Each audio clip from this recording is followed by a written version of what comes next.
Who doesn't need a quick laugh to go along with some food for thought? Hello, I'm Dan Hill, the host of Scrambled Eggs, Tips and Tactics for Tackling Tough Business Problems. Today's guest is Michele Wucker.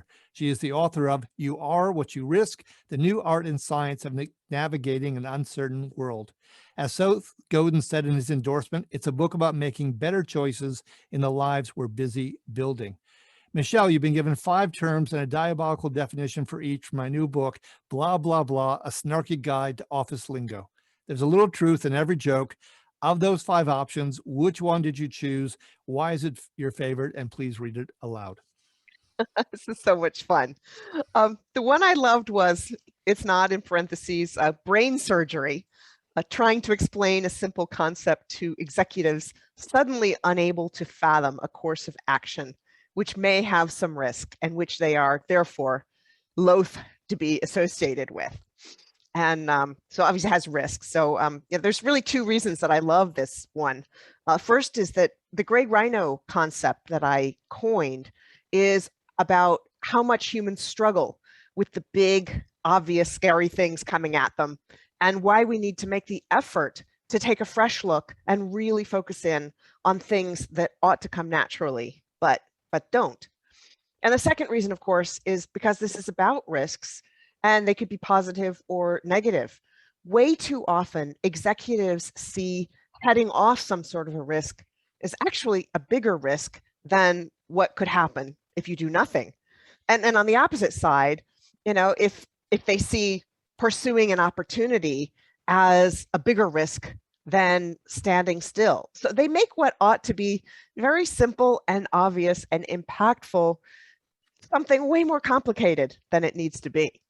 Well, in my experience, executives are either those who proactively want to leave their stamp and have a legacy, and there are, frankly, some who are caretakers. Would you have any sense of what the proportions are between those 2 camps?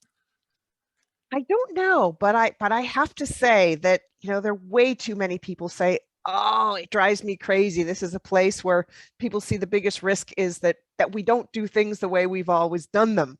And so, maybe I get a higher proportion of those because those are people who come to me saying, can you help me solve this problem? It's crazy.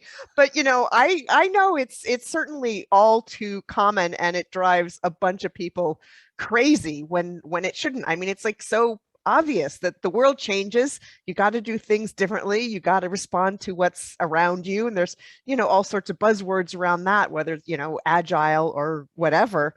And you just really want some of these legacy companies that have been around forever and are huge bureaucracies. You just want to shake them up and say, come on, wake up, get with the program.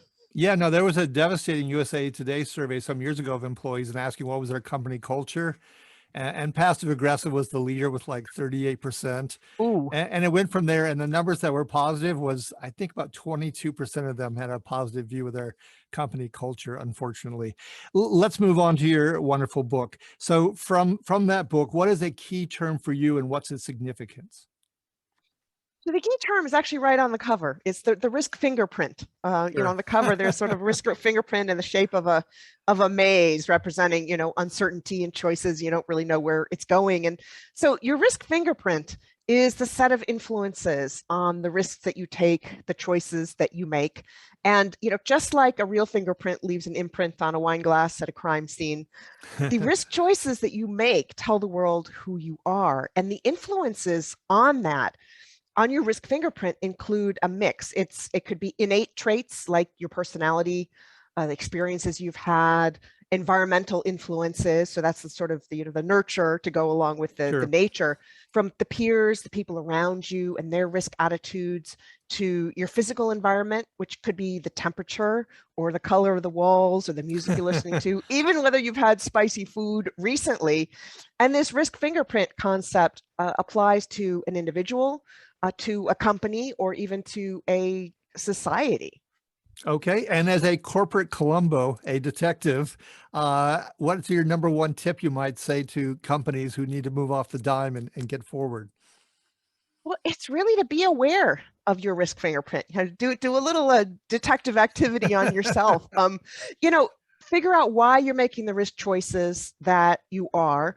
whether that fits with who you want your company to be. I mean, do you want to be innovative and creative and cutting edge, or do you want to be obsolete? And once you've figured out what's behind your risk fingerprint, think about what that says about what you need to do to build on your strengths and to offset your weaknesses in your relationship with risk. And once you've done that, you can practice risk empathy, which means understanding and responding to the risk fingerprints of your team, your clients, your friends and family. It's such a crucial skill for risk governance, for leadership, for team building, negotiations, client relationships and sales, and any kind of relationship at all. Okay, makes sense to me. Love the terms, risk fingerprint, risk empathy. Those are great things.